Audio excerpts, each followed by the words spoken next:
आज हम case study वाले क्वेश्चंस को सॉल्व करेंगे।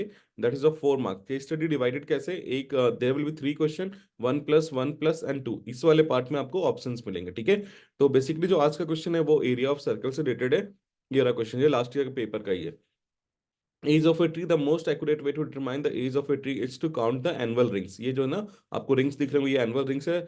इसे हम काउंट करते हैं, इसे ट्री का एज हमें पता चलता है। Okay, the two mark the identification mark, the forest department has painted the segment ACBA if chord AB that makes 90 degree angle at the center and radius of the trunk is 21 centimetre. ठीक है, इतना ही data important था। अब normally हमारा काम diagram से चल जाएगा, ठीक है। तो यहाँ पे डायमीटर क्या होता है, सेंटर सॉरी रेडियस क्या है, सेंटर टू सरकमफ्रेंस का डिस्टेंस, ठीक है। That is equal to 21 centimetre. तो OB भी 21 सेंटीमीटर होगा, ठीक है।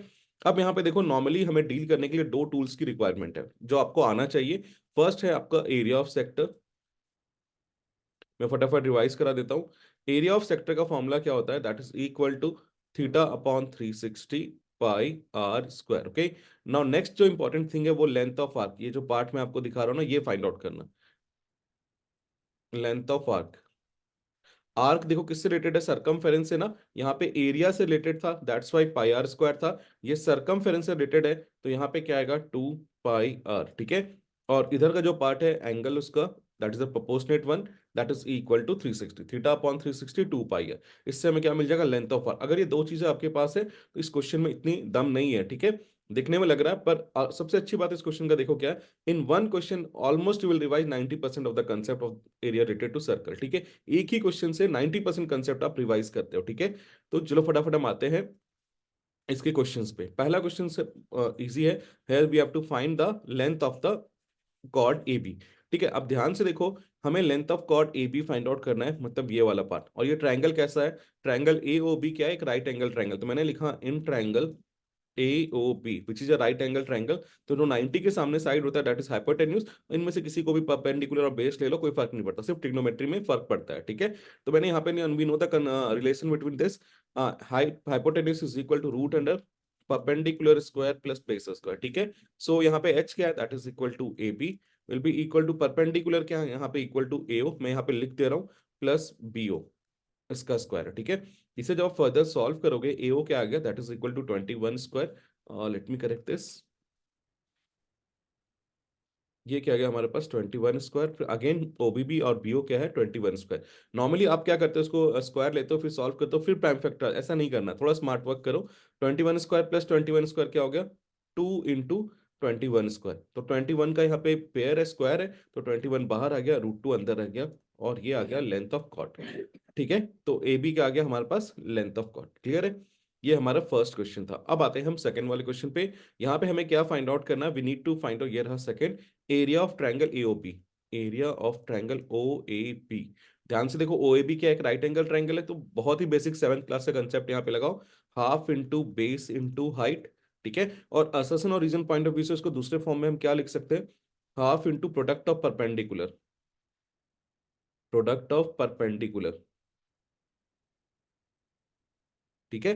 तो यहाँ पे वैल्यू पुट करते हैं, हाफ, अगेन यहाँ पे क्या है, 21, बेस भी 21 है और हाइट भी 21 है, ठीक है। ये जो प्रोडक्ट ऑफ परपेंडिकुलर यहीं पे वैलिड है।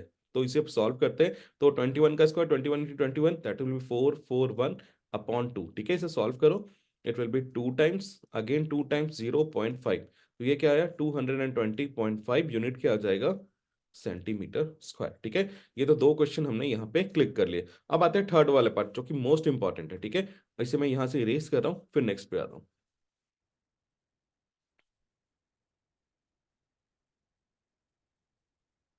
ठीक है, हमने एरिया ऑफ ट्रायंगल क्या फाइंड आउट किया, दैट वाज इक्वल टू, यहाँ पे लिख देता हूँ, 220.5 सेंटीमीटर स्क्वायर, क्योंकि हमें आगे यूज आएगा। अब एरिया ऑफ सेगमेंट ACB है, ठीक है। मैं यहाँ पे थर्ड क्वेश्चन लिखा, मैं सिर्फ एरिया ऑफ सेगमेंट लिख रहा हूँ, एरिया ऑफ सेगमेंट। और हमें पता है एरिया ऑफ सेगमेंट क्या होता है, दैट इज इक्वल टू ये पूरा सेक्टर, ठीक है। ये क्या है, ये जो पूरा पार्ट आप देख रहे हो, ये एक पूरा सेक्टर है, ठीक है। Area of sector minus area of triangle, ठीक है। एरिया ऑफ सेक्टर का फॉर्मूला जस्ट अभी मैंने आपको रिवाइज कराया था, that is equal to theta upon 360 pi r square. और एरिया ऑफ ट्राइंगल हमने फाइंड आउट ही कर लिया है, दैट इज 220.5, ठीक है। अब यहाँ पे सॉल्व करो, वैल्यूज को प्लग इन करते हैं हम यहाँ पे। It is will 90/360। पाई की वैल्यू क्या है 22/7, आर स्क्वायर 21 × 21 -220.5। ठीक है, केयरफुल रहोगे कैलकुलेशन के टाइम पे। ये 1 टाइम्स में, अगेन 4 टाइम्स में, ये 1 टाइम्स में, ये 3 टाइम्स में। ठीक है, नेक्स्ट अगर जब हम इसे सॉल्व करते हैं तो ये क्या आएगा 2 टाइम्स में और ये 11 टाइम्स में। ठीक है, तो 11 × 3 क्या आया 33 × 21/2 -220.5। रफ में यहाँ पे मल्टीप्लाई कर लेता हूँ 33 × 21 को। तो 3 × 1 = 3, 3 × 1 = 3 and 3 × 2 = 6, that is equal to 9 and 3 × 2 = 6, ये रहा 6। तो ये आ गया 693/2 -220.5। अगर इसे हम सिंप्लीफाई करते हैं, देखो हमें क्या मिलता है 3 टाइम्स में, अगेन 4 टाइम्स में, अगेन 1 टाइम्स में 0.5। ठीक है, 3 × 2 = 6, अगेन 8 टाइम्स तो 13 आ गया। तो फिर ओके, हाँ मैंने एक मिस्टेक किया यहाँ पे, देखो ऐसे मिस्टेक्स आप भी कर सकते हो पेपर में, तो ऐसे केयरफुल रहोगे। ये गया 2 × 3 = 6, 2 × 4 = 8, 13 आया तो 6 टाइम्स में, एक बच गया दैट इज 0.5। तो ये रहा आपके पास 346.5 -220.5। ठीक है, अब इसे हम चेक कर लेते हैं। 0.5 से 0.5 जीरो कैंसिल आउट हो गया। अगर आपको लगता है इसमें दिक्कत है तो आप 346.5 ऐसे लिख लो, 220 रफ वर्क कर लो, कोई प्रॉब्लम नहीं, पर गलत नहीं करके आना जीरो।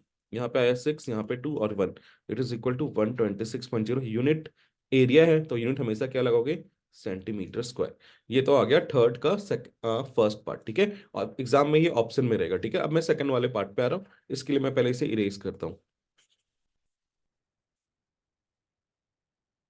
सेकंड वाले पार्ट में देखो हमें क्या फाइंड आउट करना है, पेरीमीटर। नॉर्मली हम क्या कंफ्यूज कर जाते हैं, आप पेरीमीटर देख करके हम सीधा length of arc find out कर लेते हैं, उसके बाद छोड़ के आ जाते हैं, पर ऐसा नहीं है। अगर आप सिर्फ length of arc find out करके आओगे तो हो सकता है टीचर ओनली हाफ मार्क्स आपको दे, क्योंकि लेंथ ऑफ आर्क भी उसका पार्ट है।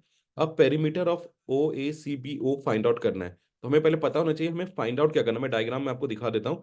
देखो यहाँ स्टार्ट कहाँ से हो रहा है, ओ से, ये रहा ओ से, आप भी चलो ए तक, देन सी तक, देन बी तक, and then again to the O. ठीक है, ये पूरा पेरीमीटर फाइंड आउट करना है। तो ये पेरीमीटर बना कैसे है, अगर ध्यान से देखोगे, पूरा लिखोगे perimeter of sector O A C B O, it is equal to A O plus again O B. ठीक है, पेरीमीटर होता है क्या, सम ऑफ आउटर साइड को ऐड कर दो, आपको पेरीमीटर मिल जाएगा। और यहाँ पे एक आर्क है ए सी बी। अगर ध्यान से देखोगे, you know the value of A O that is 21, again OB की वैल्यू पता है 21, पर ए सी बी की वैल्यू पता नहीं है। ठीक है, और ये क्या है, लेंथ ऑफ आर्क।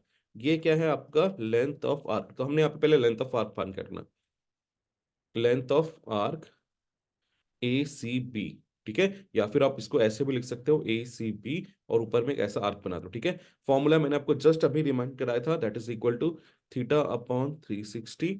आर्क से रिलेटेड है तो 2πr। अब वैल्यू प्लग इन करो, 90/360, यहाँ पे थीटा की वैल्यू क्या दे रखी है, that is equal to 90 into 2 into 22/7 into r क्या है 21। अब इसे फटाफट सॉल्व करके देखो। ठीक है, ये 1 टाइम्स में और ये 4 टाइम्स में। ठीक है, ये 1 टाइम्स में और ये 3 टाइम्स में। अब इसे कैंसिल आउट करते हैं और फर्दर, तो 2 2 जा एंड 2 1 जा, अगेन 2 1 जा एंड 2 11 जा। तो ये क्या है, दैट इज इक्वल टू 33, और यूनिट क्या है, सेंटीमीटर। अब वैल्यूज को यहाँ पे प्लग इन कर लो, तो ये आ गया यहाँ पे 33। फर्दर जब आप इसे ऐड करोगे, it will be equal to 42 plus 33, further add करो, that will be equal to 75 centimeter. That is the perimeter of the sector OACPO. So that's all for today's part। ठीक है, आप ध्यान रखना ये एक पर्टिकुलर क्वेश्चन पूरा चैप्टर कवर करता है, सो प्लीज इसे रिपीट करना, वैल्यूज थोड़ा बहुत चेंज होगा। ठीक है, और यहाँ पे जो सेंट्रल एंगल है, यहाँ पे 60 आ सकता है, 90 आ सकता है, और 120 आ सकता है। मैं एक बात बता दूं, अगर 90 है तो आप half into base into height use करोगे, अगर 60 है तो उसके लिए आप यूज करोगे एरिया ऑफ इक्विलेटरल ट्रायंगल। वो क्या होता है, अगर मैं यहाँ पे लिख के दिखाऊं, दैट इज √3/4 ए स्क्वायर। ए क्या है यहाँ पे, इक्वल साइड है। ठीक है, क्योंकि अगर ये 60 है तो ऑटोमेटिकली ये सारे हो जाएंगे। 120 के लिए मैं नेक्स्ट में डिटेल वीडियो आपके पास फ्रेम करूंगा। So please keep learning, and also अगर आपको लगता है वीडियो हेल्पफुल है तो आप इसे शेयर करो, सब्सक्राइब करो। Thank you.